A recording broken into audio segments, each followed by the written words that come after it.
How to fix CashTag tag not showing.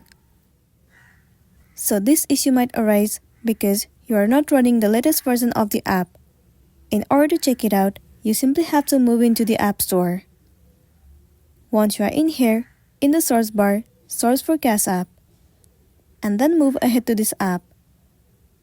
Right here instead of open, if you see the option of update, then your application is not up to date, and it might be the reason that you are having the issue.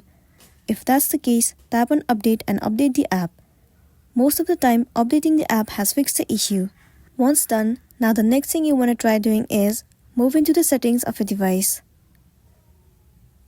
Inside settings, head over to general and then move into iPhone storage. In this page, you have to search for the application CashTag. Once you find it, head over to it. Now click on Offload App. Once again tap on Offload App. It will clear the cache and the storage of the application and make your application run smoothly. It might also fix the issue that you have been facing on CashTag. After this, if you're still having the issue, then simply uninstall the app and then reinstall it. Reinstalling will definitely help you out. So that's all for today, and this is simply how you can fix CashTag tag not showing.